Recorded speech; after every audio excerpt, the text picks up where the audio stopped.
pessoal.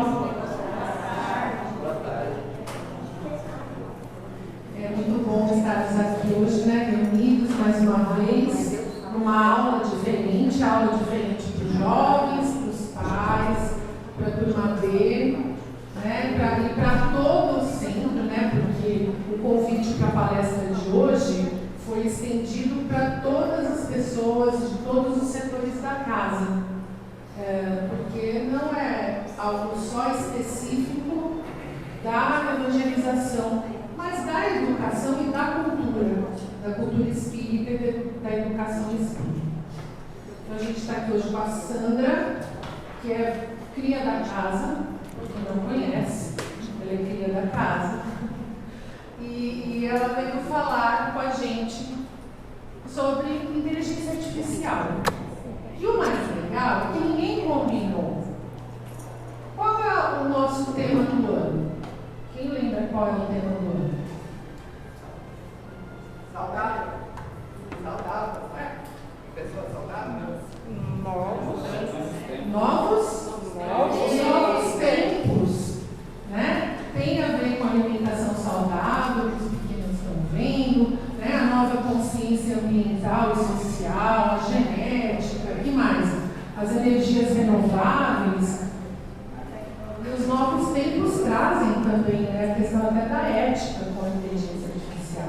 E a gente não combinou, né? Ela se ofereceu para vir falar e justamente casava com o nosso tema. Boa tarde, pessoal. A culpa de eu estar aqui é da Luzineide, porque eu vou falar, alguns meses atrás, eu não moro mais em São Paulo, e sempre que eu estou aqui em São Paulo eu dou uma passada aqui, venho, às vezes é no meio da tarde e tal.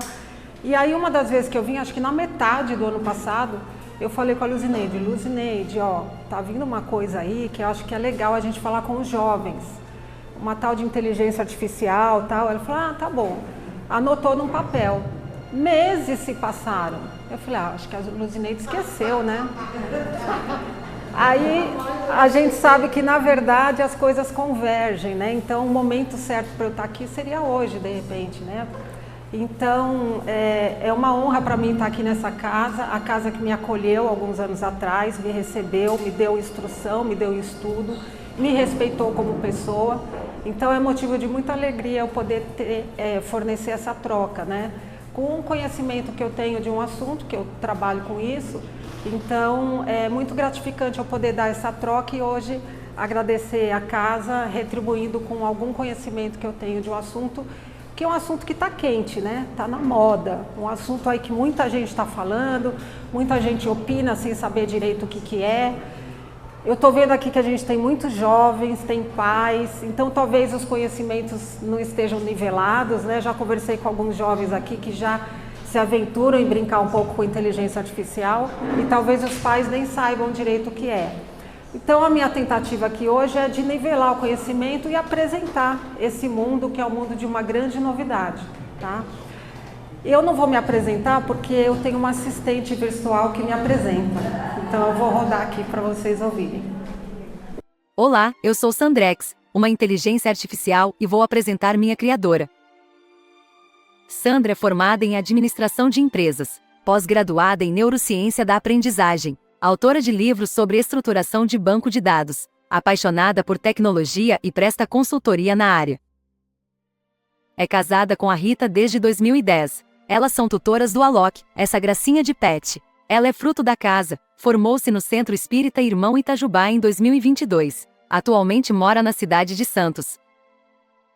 A Sandra vai dar um panorama sobre inteligência artificial e nós esperamos contribuir para uma boa reflexão nesta tarde. Bem-vindos! A gente tem algumas invenções da humanidade que foram marcos, né? Por exemplo, quando o homem inventou a roda, ele não deixou de andar. A roda ampliou a capacidade do homem andar. Então, às vezes existem invenções que vão ampliando as percepções humanas, né? Tem coisas que acontecem, por exemplo, quando foi lançado o videocassete, o CD de vídeo, o cinema não deixou de existir. Quando foi lançado os streamings, que hoje a gente vê os filmes pela Netflix, pela Amazon e tal, não deixou de existir o cinema. né? Então são algumas coisas que deixam de existir. Por isso que quando a gente tem algumas revoluções, alguns marcos assim, isso gera disrupções. E o que é disrupção? Quando acontece uma quebra brusca de um cenário que já está estabelecido. Quem é que não lembra quando teve a invenção da internet, a gente passou a se comunicar por e-mails. Quando veio o Uber, a gente mudou a forma da gente se locomover e lembra que no começo tinha polêmica, tinha briga com os taxistas e tal, né? Depois aquilo se assentou e se reestabeleceu. Quando veio a pandemia, a gente precisou se reaprender a se comunicar, trabalhar, estudar, usando plataformas como o Google Meet, o Zoom, e a gente estende esse uso até hoje, né? Eu lembro que durante o período da pandemia a casa fechou, mas os trabalhos continuaram de forma virtual. A gente continuou tendo aula, continuamos tendo os estudos da casa, então a casa não parou, apesar de ter fechado fisicamente. E sempre quando tem essas discussões de disrupções, novas tecnologias, surgem aquela dúvida, né, sobre a perda de emprego. Mas se a gente for ver na história da gente, vários empregos já deixaram de existir. Talvez o seu avô, o seu bisavô tenha tido alguma ocupação como essa, acendedor de lampião, telefonista, operador de mimeógrafo. Quando eu falo a palavra mimeógrafo, eu sinto o cheiro do álcool, sabe? Né? Hoje não existe mais, assessorista de elevador, aquele que sabia de tudo, né? Você entrava e ele ouvia a conversa de todo mundo. O chefe de seção de trem, o leiteiro que entregava o leite na porta de casa, acredite ou não. Datilógrafo, olha, eu sou do tempo que eu tinha diploma de datilografia. Isso era um diferencial para você conseguir emprego, né? E o vendedor de enciclopédia, quem nunca comprou a Barça, né, para fazer lá os exemplos? E essas coisas não existem mais, mas teve o seu ciclo de vida, né? Em compensação, o que acontece? Novos empregos, ou novas profissões, ou novas ocupações surgem. Por exemplo, youtuber. Eu lembro que antigamente, quando você perguntava para um jovem, o que você quer ser quando crescer? Ah, jogador de futebol. Hoje, quando você pergunta, ele fala, eu quero ser youtuber, eu quero ser influencer, eu quero ser gamer. Porque são profissões novas, ó, cientista de dados, piloto de drone. Hoje, quando você vai em um evento ao ar livre, um casamento, um show, tem lá o dronezinho que está filmando, tirando umas tomadas assim bem bonitas do evento que está acontecendo. Gamer, já falamos, desenvolvedor de chatbot, vocês sabem o que é isso? Aquela conversinha que você tem no celular que vai respondendo automático, geralmente é serviço de atendimento, né? Você vai marcar lá o plano de saúde, uma consulta, você pensa que você está falando com um humano, mas você está falando com um robozinho, né? Então tem pessoas especializadas em desenvolver esses robozinhos. Gerente de mídias sociais, porque hoje quando você tem as redes sociais, às vezes a empresa tem YouTube, tem Facebook, tem Instagram. E como que é o tráfego nessas redes? Qual é o vídeo que eu posto, em qual rede eu tenho mais engajamento? Então tem pessoas que medem essas coisas, né? O copywriter é como se fosse um redator. É um cara especializado em escrever textos, esses textos com gatilhos mentais, para ser um texto que vai te prender para você ler ele até o fim. Tem gente especialista nisso. Você tem o gestor de tráfego, você tem o engenheiro de prompt, de IA, já você vai entender o que é isso. E você tem o especialista em ética. Cada vez mais nós vamos ter que discutir ética daqui para frente. E vocês vão entender por quê. Bom, quando surgiu a internet foi motivo de piada. Isso aqui, eu vou acelerar um pouco, porque a gente atrasou um pouquinho. Isso aqui tem no YouTube. Quando o Bill Gates foi fazer a entrevista, ele estava explicando lá em 1995 o que era internet e era motivo de piada. Quando você vê essa entrevista, você fala, meu, mas como que pode, né? Que ele falava assim, você vai ser capaz de assistir uma partida de beisebol. Aí ele falava, mas isso eu tenho a televisão. E assim ia, né? Querendo quebrar todos os argumentos dele. Se você tiver tempo para assistir, se você tem dúvida de que essas novas tecnologias chegaram para ficar, dá uma olhada nesses números. Quanto tempo essas empresas chegou para atingir 1 milhão de usuários? A Netflix levou 4 anos, o Twitter 2 anos, vai diminuindo cada vez mais. Ó, o Facebook precisou de menos de 1 ano para ter 1 milhão de usuários, e assim foi indo. Aí quando você vai para o Instagram, em apenas 2 meses, eles atingiram isso. E o ChatGPT, 5 dias. A sensação que eu tenho é assim, a pandemia serviu para frear a humanidade, né? Todo mundo teve que ficar preso em casa, meio que com passo de espera para ver o que ia acontecer no mundo. E agora, de repente, que a pandemia acabou, a gente entrou no modo de aceleração, porque está muito acelerado, né? Então, esses números já provam aí que a coisa está cada vez mais rápida. E esse sonho do homem superar a máquina superar o homem, ele é antigo. Essa ideia de ter alguma coisa artificial já fazia parte dos estudos da comunidade científica há muito tempo, desde os anos 50. Quem joga xadrez aqui? Só para ter uma ideia. Os cientistas pensaram assim, vamos fazer uma máquina que fosse capaz de vencer um jogador de xadrez. E se esse jogador de xadrez fosse campeão? E se esse jogador de xadrez fosse campeão consecutivamente? Existe um russo, o Kasparov, que é esse cara aqui, ele é campeão mundial de xadrez e ele era insuperável durante muitos anos. E aí eles desafiaram o cara para uma partida de xadrez, o computador era da IBM, nem preciso dizer o auê que foi em volta disso, né? Mídia, a partida foi transmitida ao vivo e a máquina ganhou do homem. Isso é meio polêmico, tem até um documentário, chama Game Over, para quem quiser ver essa história. O cara não aceita direito a derrota dele.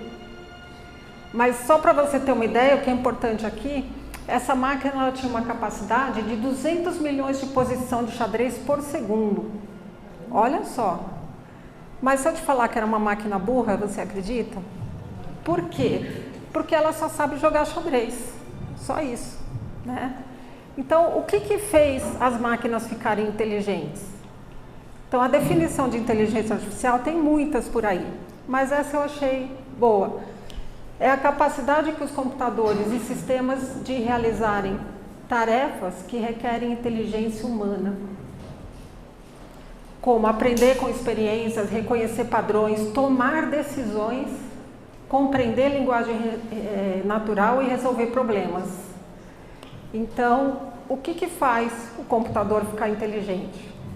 Claro, você precisa ter uma enorme quantidade de dados, depois você precisa ter uma enorme capacidade de processamento de dados, e a gente já chegou nesse ponto, e você precisa ter aprendizado de máquina.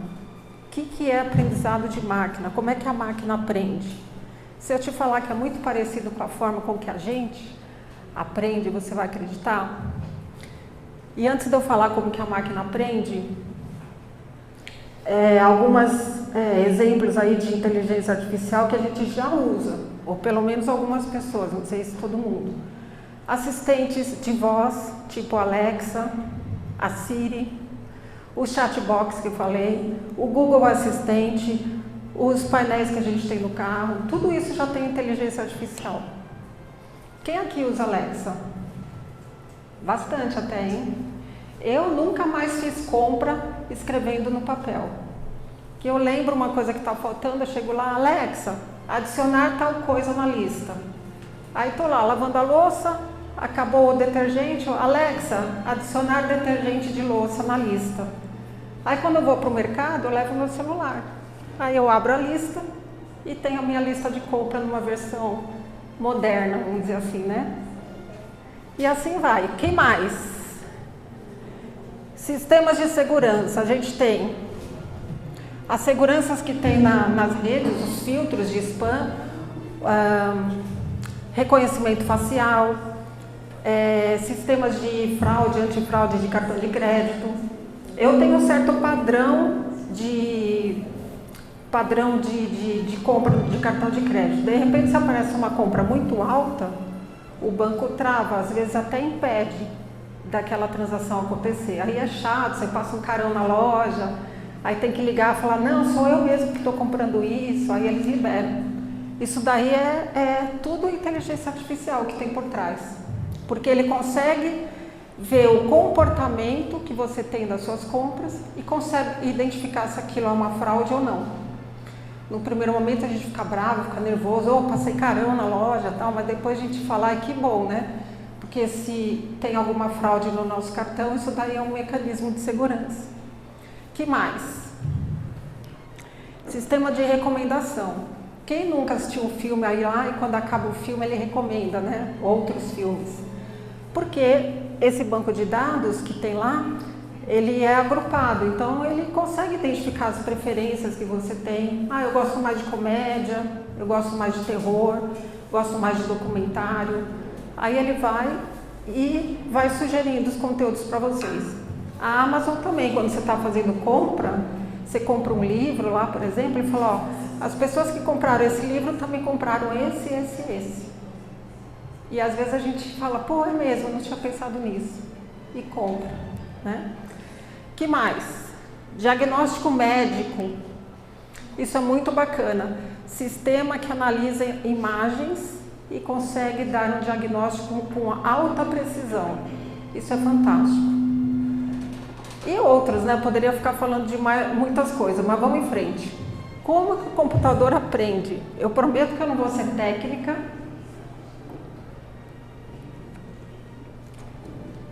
E vou tentar explicar isso daí. Primeiro que os cientistas se inspiraram no cérebro humano. Aquilo ali é um neurônio. E o neurônio, eles conseguiram replicar isso de uma forma matemática e estatística.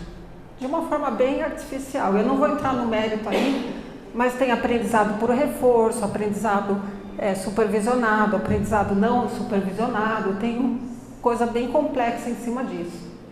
Mas se a gente for ver, isso é pura matemática e estatística. Se a gente for ver como é que não avançou.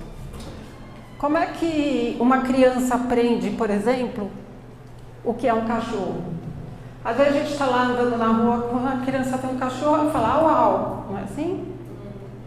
Aí dali a pouco ela vê um cachorro diferente, porque o cachorro tem várias raças, porte pequeno, porte grande, pelo escuro, malhado, são vários tipos. Aí ela vê um outro cachorro e fala, au, au, não é isso? Até o dia que ela vê um gato. E quando a criança olhar essa gata, ele vai apontar e ela fala o quê? Au, au. Aí a gente fala, não, esse não é au, au, esse é um gato. Isso é um miau. Isso é um miau. E aí, por reforço, a gente vai aprendendo a diferenciar o que é gato e o que é cachorro. Então, o computador é mais ou menos assim. Se você tiver uma base, estou simplificando muito, hein, gente? É um exemplo didático. Mas se você tem uma base de dados com imagens de cães, várias raças, tamanho, porte e tal, você tem algoritmos que traduzem essas imagens e processam essas informações, e você tem um aprendizado, ele consegue reconhecer e dar respostas. Isso é gato, isso é cachorro. Muito bacana isso. Quer ver um exemplo disso na prática, que já existe? E eu adoro falar desse exemplo, porque é um brasileiro, o Bruno, eu conheci ele em 2017. Ele estava na fazenda do tio, vendo como que é feita a pesagem de boi, né? Primeiro você tem o boi solto, aí você precisa pegar o peão no cavalo e levar ele para o curral. Levar todo mundo para lá. Porque lá dentro dessa casinha tem a balança. E aí o boi, ele passa por esse corredor, e nos corredores ele tem que ficar meio que parado ali para ele ser pesado. Aí eu te pergunto, você não acha que isso é estressante? Ele se debate, ele tenta fugir, ele não entende o que está acontecendo. Aí essa pesagem, ela não é nem um pouco precisa. Só que o setor aceitava essa margem de erro no peso do boi. E aí o Bruno, vendo tudo isso, ele desenvolveu, com inteligência artificial, uma forma de você fazer isso. Aqui é uma câmera 3D, o boi passa lá sem estresse nenhum de entrar no curral, e ele fotografa esse boi. Aí tem todo um sistema de imagem que classifica se aquele boi é gordo, é magro, médio, alto, grande e assim por diante.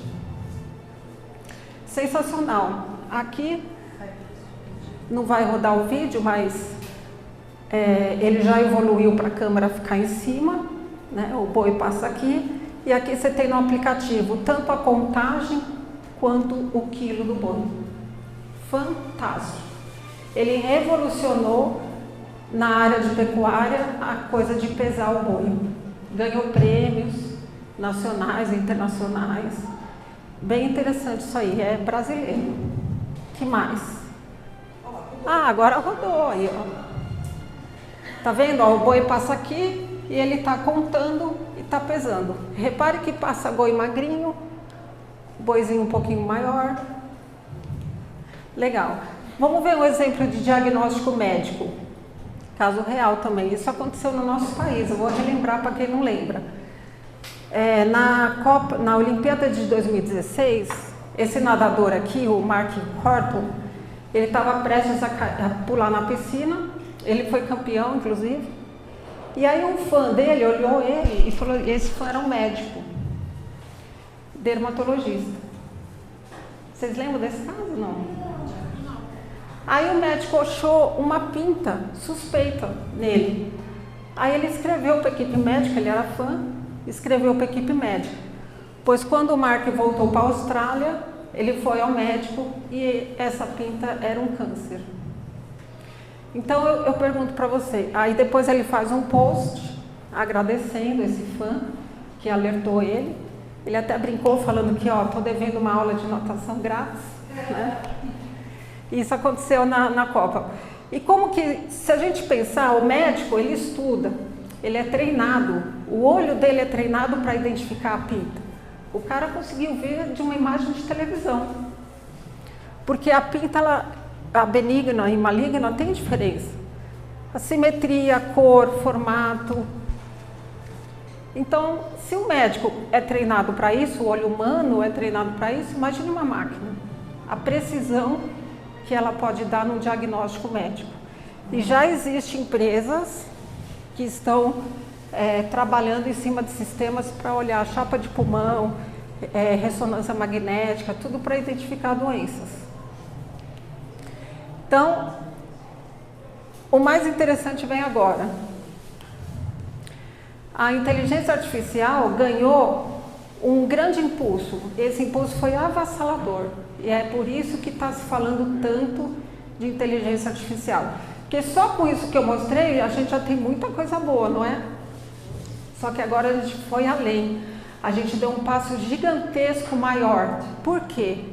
Porque além de você ter um banco de dados, você ter uma capacidade para processar esses dados, você ter aprendizado de máquina, que é isso da máquina aprender e dar respostas, você tem o processamento de linguagem natural, também conhecido como PLN. O que isso significa? Significa que agora, para você interagir com o computador, você não precisa mais ser um desenvolvedor que saiba falar com o computador na linguagem do computador.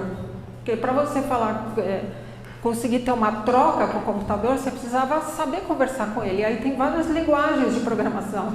Então os programadores, eles têm conhecimento de linguagens, que são as formas de você conversar com o computador. Com a introdução do PLN, acabou isso. Você pode interagir hoje com o computador conversando, escrevendo, trocando texto com ele, ele entende a sua língua. Aliás, conversar, bater papo em inglês é chat. Por isso o nomezinho chat está tão famoso hoje em dia. E isso fez com que a inteligência artificial pudesse ser generativa, ou seja, ela processa tudo isso e ela gera uma resposta nova.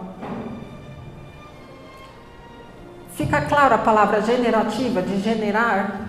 Você pode pensar ao contrário, né? Quando a gente tem uma doença no cérebro, o cérebro vai, tipo Alzheimer, por exemplo, o cérebro vai degenerando, vai perdendo suas funções. vai perdendo neurônios. O generativo é o oposto disso. Você vai criando, vai gerando coisas novas, respostas, dependendo da, né? Então, para o pessoal mais novo aí que está ouvindo, é como se você tivesse assim, laranjas, que são meus dados, aí essas laranjas eu espremo num aparelho, que eu processo os dados, e isso sai o suco de laranja. Tão simples quanto. Claro, se eu tiver laranja boa, eu vou fazer um suco bom. Se eu tiver uma laranja azeda, eu vou fazer um suco azedo.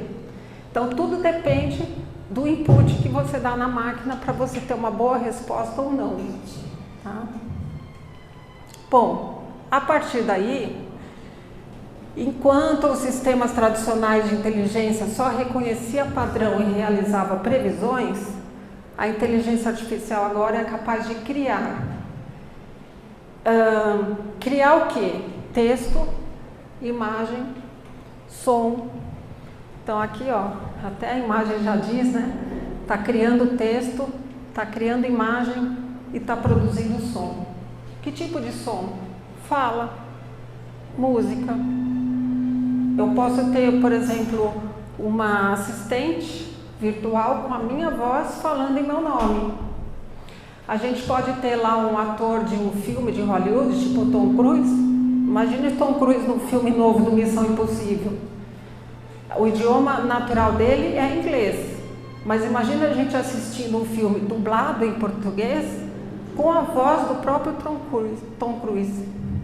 Isso é revolucionário e está causando também muita discussão.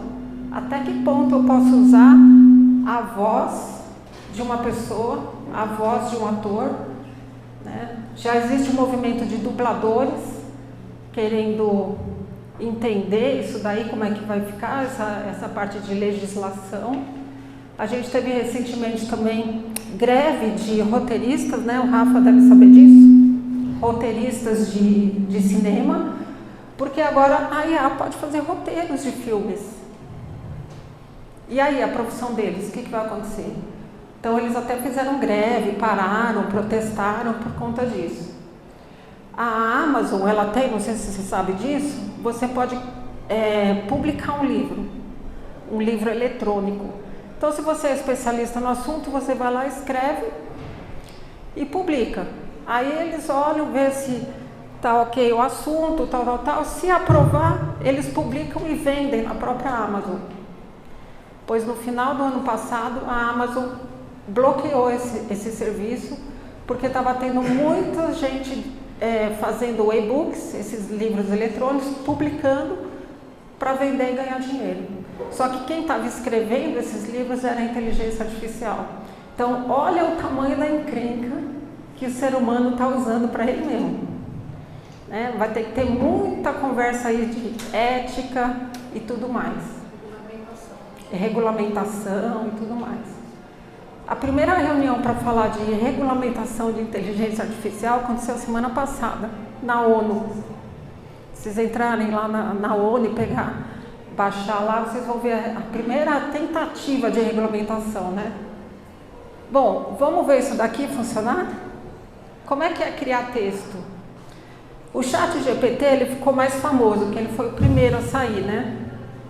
Então a tela dele é assim, ou no celular ou no computador, você escreve o que você quer e você tem a resposta aqui. É tão simples quanto dar um Google. Eu vou lá e eu escrevo numa janelinha que a gente chama de prompt, essa janelinha aqui, a gente chama de prompt. Você escreve o que você quer e ele te dá a resposta. Ele foi lançado em novembro de 22, essa versão 3,5, né? Já estamos na versão 4. Aí 2023, foi ano passado, foi um ano assim de descobertas e testes. Muita gente fazendo teste, que legal, brincadeira, tal. Agora 2024, as empresas já estão pondo em uso a inteligência artificial, porque elas perceberam o ganho de eficiência que você vai ter. Bom, então o ChatGPT é o mais famoso que tem. Inclusive eu andei perguntando para a galera aí, eles usam o ChatGPT. Mas você tem o Cloud, você tem o Gemini, que é do Google, Gemini, ou como a gente costuma falar em português, Gemini. Você tem o Copilot da Microsoft, que está dentro do Windows, está dentro do Excel. Então você está em dúvida lá, você está fazendo uma planilha, está em dúvida como é que faz uma fórmula, você pode perguntar, ele fala da fórmula para você. É incrível. Tem o Perplexity, esses são os melhores, né, de todos que eu já testei. Bom, e como é que funciona? Aqui você está a tela do ChatGPT, essa é a versão 3,5, que é a versão gratuita, e aqui está, ó, vou voltar um pouquinho, agora funcionou, né? Vai entender. Ó, eu fiz o seguinte teste para ele, eu perguntei, quem é Allan Kardec? Ó, estou perguntando, e ele respondeu aqui. Deixa eu fazer de novo, que acho que vocês não pegaram. Avançou a tela aqui, ó. Eu estou simulando como se a gente tivesse, como está sem internet aqui, ó. Então, ali embaixo tem o prompt. Foi? Sem internet? É internet? Não.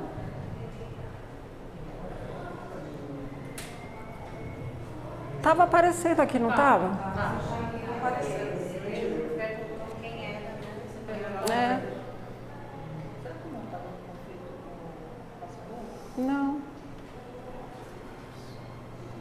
Não entendi por quê. Mas escreve aqui quem é Allan Kardec, ele me deu a resposta. E aí eu vou mostrar a resposta que ele deu. Como todo mundo aqui sabe quem é, você vai ver o nível da resposta.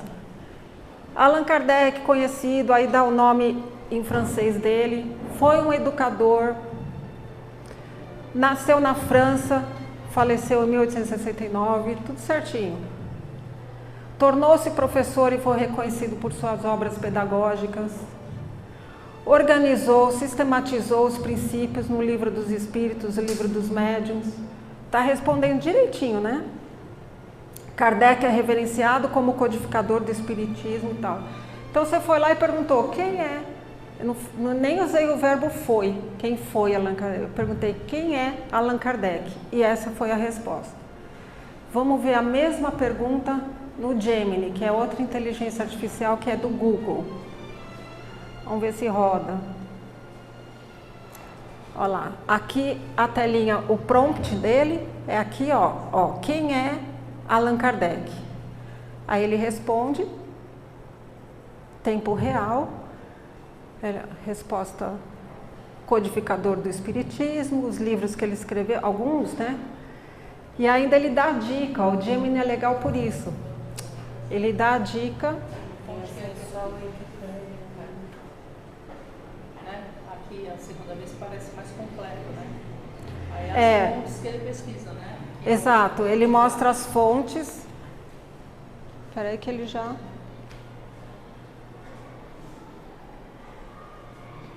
Então aqui eu perguntei, aqui ele respondeu. Ele fala, né, o nome francês dele, quando nasceu, quando morreu, citou alguns livros que ele escreveu.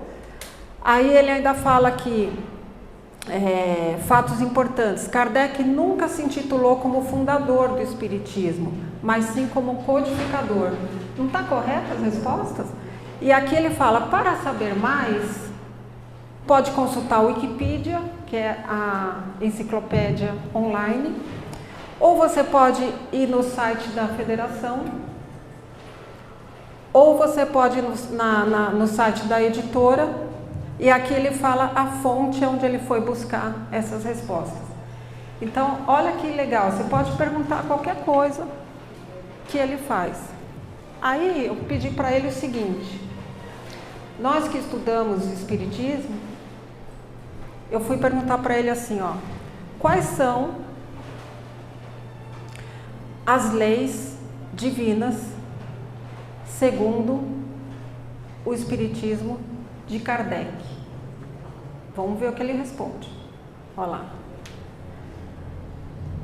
As leis divinas são chamadas de leis naturais ou leis morais. Lei da adoração, lei da reprodução, lei da destruição da sociedade, do progresso, da liberdade, a lei da justiça e do amor. Aí, não satisfeita com isso, eu ainda falei que como a resposta foi longa, eu falei assim, resuma em uma tabela. Olha o que ele faz. Ele cita as leis e ainda fala, para você se aprofundar, leia o Livro dos Espíritos. Deixa eu voltar. É que ainda estava na gravação. Ele fala, leia o Livro dos Espíritas, frequente e estude em centros espíritas e veja o site da Federação. Então ele dá fontes ainda para você estudar e aprofundar o assunto. Então lembra a história lá no começo que eu falei? Quando o homem inventou a roda, não necessariamente ele parou de andar. Ele ampliou a capacidade de andar. Com a inteligência artificial é isso, você pode ampliar a sua capacidade de estudar, você pode ampliar a sua capacidade de trabalhar. Se você desenvolve uma certa coisa lá no seu trabalho, você pode pedir ajuda para a inteligência artificial e você ir um pouco além do seu conhecimento. Mas isso você tem que testar, tem que usar, tem que entender como que é, né? Aqui estou dando só alguns exemplos. Mandar resumir em tabela foi covardia, né? Imagem. Além de texto, eu falei para vocês que ele também consegue gerar imagens. Aí eu peço para ele, ó, esse é o Midjourney, é o mais famoso que tem de desenho. Faça um cachorrinho engraçadinho, feliz, em forma de desenho. Cachorro feliz, em forma de desenho, de cartoon. Pronto, já fez. Me deu 4 versões. Ficou bonitinho mesmo, né? Olha lá, 4 versões de cachorrinho feliz em forma de desenho. Esse é o Midjourney. Tudo que eu estou fazendo aqui, mostrando para vocês, é absolutamente gratuito. Você pode usar a qualquer momento. Tendo um computador ou um celular com acesso à internet, você faz. Só dá um Google que ele vai trazer esses nomes e você acessa. E aí, eu fui um pouco além, né? Só para dar um outro exemplo. Eu falei assim, eu quero uma foto do Super-Homem fazendo um anúncio, uma foto de estúdio com iluminação, Super-Homem olhando do lado esquerdo, com hambúrguer, comendo um hambúrguer, fazendo propaganda no McDonald's. Eu viajei, né? Aí, olha só.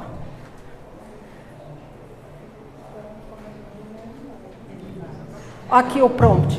Porque conforme você vai fazendo, vai ficando para cima. Aí os próximos, né?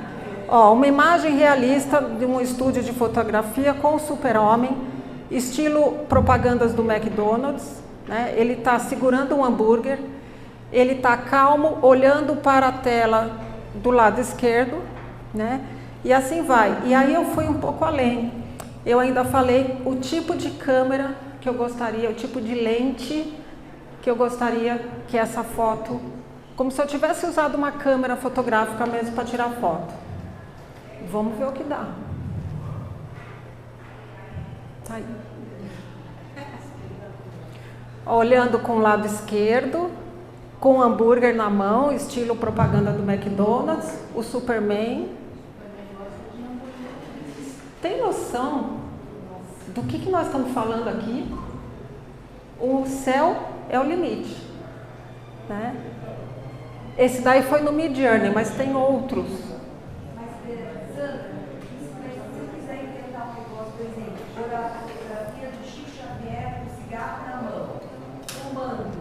Ele faz. Ele só faz imagens baseadas em imagens conhecidas. Então, Chico Xavier é conhecido. Cigarro é conhecido. Então, tudo depende da forma que você faz o prompt para que você faça a descrição a ponto dele entender que você quer essa imagem. E ele faz. Por isso, fazendo parênteses, a regulamentação é tão importante para evitar esse tipo de atitude que fica até desrespeitoso. Eu recebi uma mensagem do Chico, com a voz do Chico, quando jovem, eles pegaram para ter, acho que, a voz dele, várias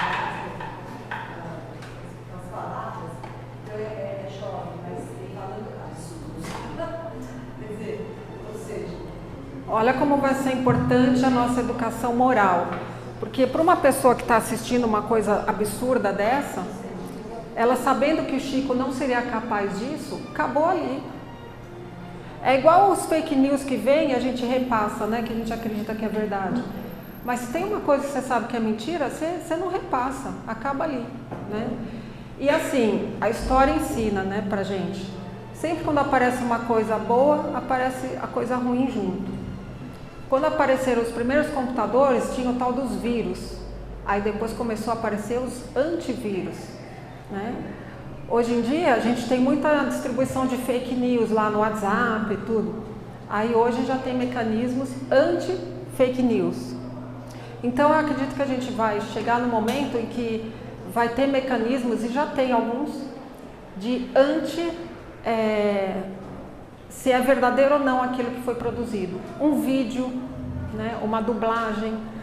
A gente já tem notícias, por exemplo, de videozinho na internet com o William Bonner falando a imagem dele, a voz dele, e ele falando uma coisa de dar dinheiro ou alguma coisa assim.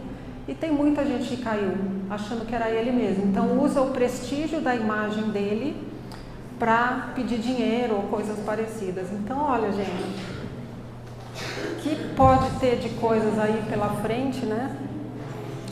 Bom, eu mostrei como faz a imagem pelo Midjourney. Agora nós vamos fazer pelo Leonardo, que também é gratuito. O Leonardo também é uma rede social, mais voltada para desenho.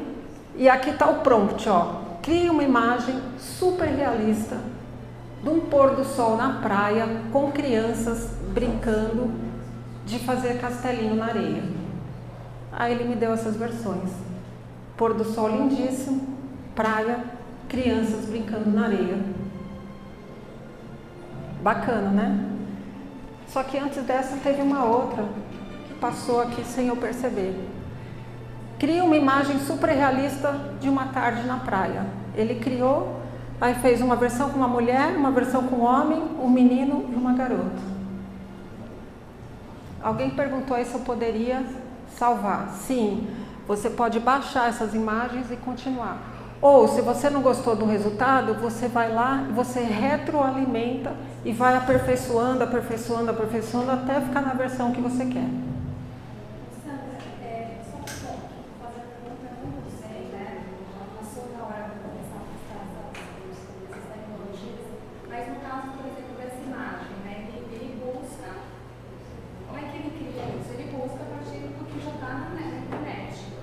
Exatamente. E aí a pessoa que de fato criou essa praia, como é que ficam os direitos, né? Pois é, direito autoral é uma coisa que precisa ser discutida, né?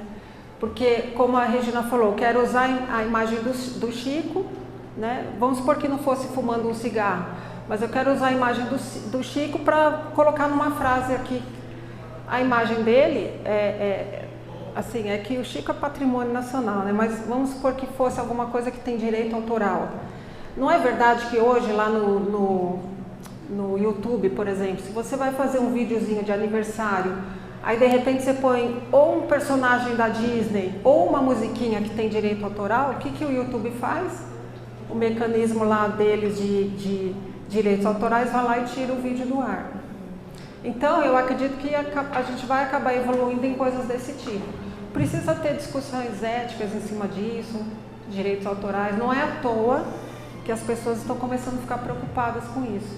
Indústrias mesmo, indústria do cinema, indústrias de... Por exemplo, imagine que eu sou uma empresa pequena e aí eu quero fazer um vídeo de propaganda para pôr na minha rede social. Só que eu não tenho dinheiro para pagar o cachê de um artista. Eu vou lá e eu crio com a inteligência artificial um modelo que vai representar a minha marca, vai falar o que eu quiser pôr na boca dele como discurso para vender a minha marca, e eu não estou pagando cachê para artista, não estou pagando para um editor de vídeo que fez o vídeo, que eu posso fazer tudo isso pela inteligência artificial. Por um lado é bacana você dar a oportunidade de alguém que não tem verba para fazer algo relevante para o negócio dela. Por outro lado, tem toda uma discussão de profissionais que fazem esse trabalho, não é? Então, tem muita coisa a ser discutida aí. Mas já tem uma situação que hoje acontece nas empresas, por exemplo, que hoje você tem um banco de imagens, lá no Google a gente pode buscar imagens que são gratuitas e outras não, outras são pagas. Como é que funciona dentro das corporações? Tem toda a empresa, de médio para grande porte, ela tem uma área de comunicação e a área de comunicação segue uma conduta de ética dentro da empresa. Então, muitas vezes ela não permite, você como colaborador, vou fazer um PPT e vou falar de um assunto X, eu quero colocar imagens de pessoas no local de trabalho. Eu sou obrigada a usar o banco de imagens porque eu sou passível de punição dentro da própria corporação. Porque eu vou usar o banco de imagens que a empresa comprou e tem o direito de usar. Porque se isso cai dali para fora, quem vai responder não sou eu que fiz. Quem vai responder é a empresa.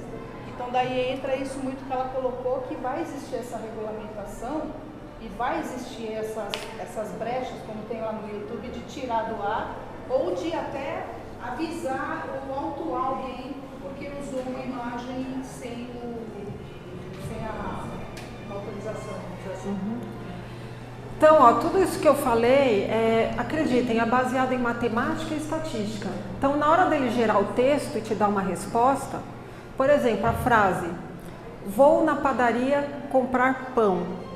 Você concorda que a palavra padaria e pão tem bastante a ver uma com a outra?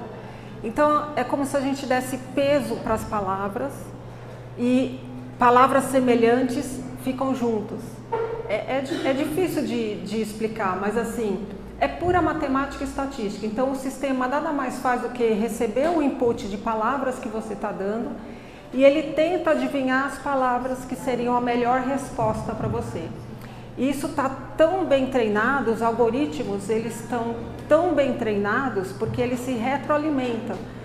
Quanto mais posts na internet a gente vê, quanto mais edições de jornais estão sendo colocadas online, a Wikipedia, toda a enciclopédia da Wikipedia está lá dentro. Quanto mais informação eu tenho, mais aprimorado vai ficando as respostas, né?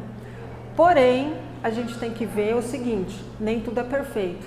Se nós, que somos seres humanos, pobres mortais, ainda estamos em fase de reajustes, né? Estamos aqui aprendendo, imagina a inteligência artificial que está gatinhando. Existem problemas, tá? Vou falar algumas verdades aqui. Por exemplo, grandes empresas que recebem vários currículos, empresas assim que todo mundo gostaria de trabalhar lá, jovens, queria trabalhar no Google, queria trabalhar nessas empresas, recebem 3, 4 mil currículos, é fácil. Aí eles colocaram uma inteligência artificial para selecionar esses currículos. O que aconteceu? Só seleciona homem branco. Não seleciona mulher, não seleciona oriental, não seleciona pessoas negras. Então tem um viés aí, né? Porque a gente costuma dizer o seguinte, que os algoritmos aprenderam tão bem que eles aprenderam o lado ruim da humanidade também. Aí eu te pergunto, quem está errado é o sistema ou é quem alimenta os sistemas e dá a base para ele funcionar, né? Por exemplo, esses deepfakes aqui, a gente tem o fake news, que é textos que disseminam notícias erradas, e vai ter imagens que vão disseminar coisas distorcidas. Eu posso pegar a foto de um ator e colocar no meu corpo e eu falar o que eu quiser. Então isso também é um problema. Reconhecimento facial, ele tem algumas falhas ainda, já melhorou muito, bastante. Mas esses principalmente que ficam em aeroporto e tal, às vezes selecionam uma pessoa que não é ela, porque o reconhecimento facial ainda só funciona bem para pessoas brancas. Quando você vai para orientais, que tem os olhos puxados, ou pessoas negras, ele falha bastante. Então olha quanto que ainda precisa evoluir, nós estamos só gatinhando. Outro exemplo, as fake news, né? Então, infelizmente ela aprende coisas boas e ruins. Então, existem sinais de funcionamento distorcido que geram essas questões éticas. Machismo está lá, misoginia, homofobia, discursos de ódio. Não sei quem lembra que há uns anos atrás a Microsoft lançou um robozinho nas redes sociais dela e depois de algumas semanas ela tirou do ar, porque o robozinho estava dando respostas de ódio. Então ele estava aprendendo com a parte ruim também da humanidade, né? A tecnologia pode ser utilizada tanto para o bem quanto para o mal, isso a gente já sabe, né? Que existem pessoas do bem e pessoas do mal. E outra coisa que a gente chama de tecnicamente alucinação, algumas respostas são alucinações. O que é isso? Resposta errada. Por exemplo, lá atrás, quando eu comecei a mexer com essas inteligências artificiais, eles falavam, eu perguntava assim, quem era Ayrton Senna? Aí falaram, um grande corredor, campeão, tricampeão do Brasil, bababá. Só que ele deu a informação de que ele havia morrido em Interlagos. E todo mundo sabe que ele morreu lá na curva Tamburello.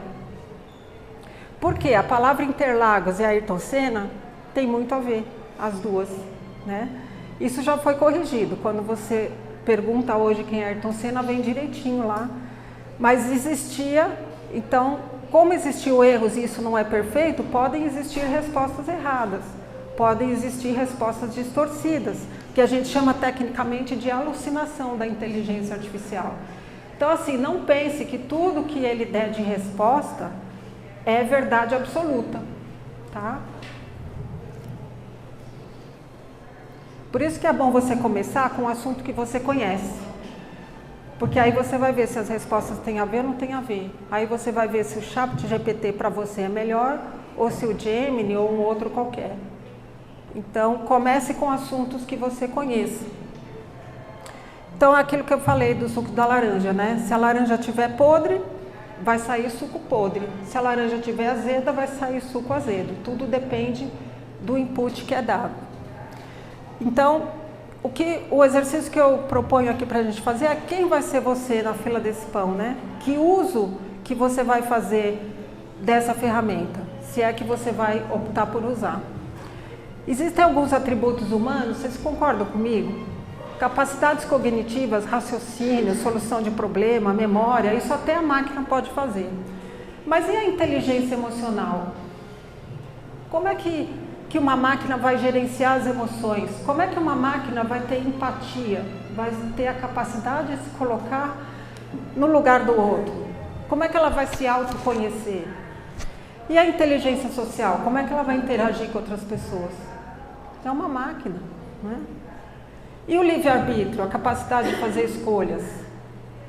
E a consciência, gente? A consciência que o ser humano tem ainda é um mistério que desafia a nossa compreensão, a consciência. E esse tema é discutido na filosofia, na psicologia, na neurociência até hoje. O grupo de quinta-feira que estuda, que nós estamos estudando o livro do Leon Denis, estava falando exatamente sobre isso, sobre os mistérios da consciência, as camadas que a consciência tem. Então, assim, é bem difícil você pensar que uma máquina vai ocupar o lugar do homem. René Descartes foi um filósofo, um matemático e um cientista. Ele falou o seguinte, a mente, dá mais uma aqui que aí sublinha, vocês conseguem me acompanhar. A mente é mais do que a matéria, sendo que há uma parte que não segue as leis da física. O que ele está querendo dizer com isso? Que existe um algo a mais, além da matéria, que não segue as leis da física. E ainda ele fala o seguinte sobre livre-arbítrio. Se a mente é governada por leis da física, então ela não tem mais livre-arbítrio do que uma pedra decidindo cair. Então, assim, cadê a parte que faz da gente, a diferença que faz a gente ser humano? Aquela centelha divina que a gente sabe que a gente é único e exclusivo. E isso jamais uma máquina vai conseguir reproduzir, né? Então tem gente que acha que as máquinas vão dominar o mundo e tal. Eu proponho aqui algumas reflexões que eu já vou abrir para a gente para perguntas. Mas a IA vai ser uma moda passageira?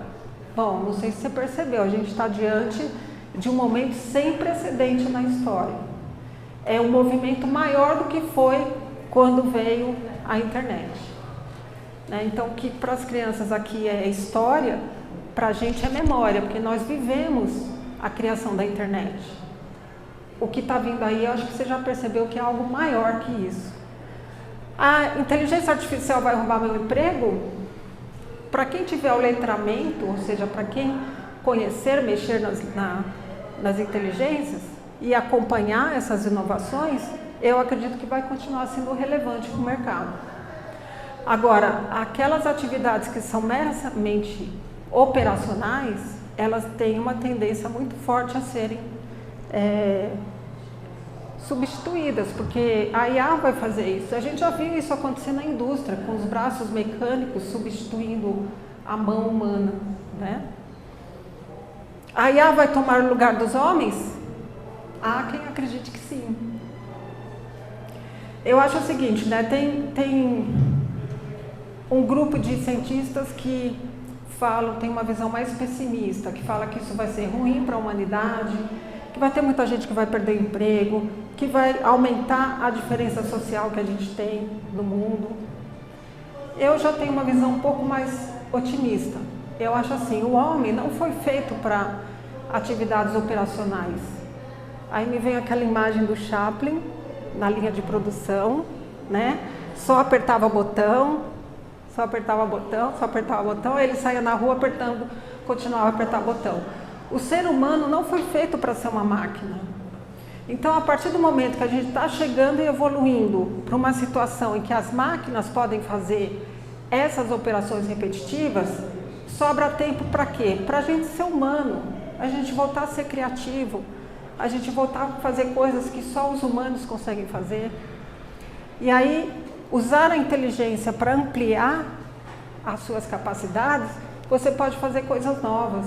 Você pode ajudar a melhorar esse mundo que está precisando tanto, né? Então, fica a reflexão aí para você pensar e começar a discutir o assunto. E aí o conselho que eu dou é aventure-se. Teste, conheça, utilize. Antes de opinar numa mesa, conversando com os amigos, faça seus testes. Veja se isso daqui faz sentido para você ou não. E outra coisa, desenvolva o seu pensamento crítico. Porque você percebeu, esse prompt, se você colocar o tá ligado, essas coisas, não vai funcionar muito bem a conversa, né? Mas se você souber fazer inputs inteligentes, você vai obter respostas que realmente vão te ajudar. Então, tá ligado, humano, essas coisas não vai funcionar direito na hora de conversar com o computador. Tem que escrever a palavra inteira, né? É. E ó, pra gente fechar com chave de ouro, eu me aventurei a fazer uma coisa. Compor uma música em homenagem ao Itajubá com inteligência artificial. Eu vou pôr essa música para rodar agora, eu vou pôr a letra também. Vamos ver se roda, se não rodar a gente vai para o plano B. Foi? A letra foi. Vai agora. Não, então deixa eu chamar. Não, ó.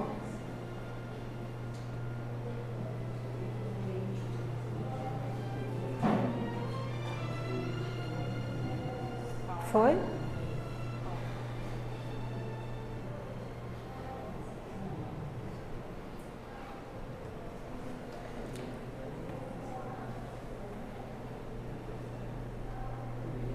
O nome da música é Luz do Espiritismo. O amor se faz presente, irmão Itajubá, semeando as sementes, estudo do Evangelho, a luz que nos guia, Espiritismo é a nossa alegria, alegria. Nas palestras e nos estudos aprendemos a amar. No centro espírita buscamos transformar caridade com paixão, lições de humildade. Luz do Espiritismo, guiando a humanidade, humanidade. Sempre espírita, irmão, Itajubá, nossa casa de amor, ministrando estudo, com fé e fervor, luz do Espiritismo, brilhando no coração, um caminho de luz para a evolução.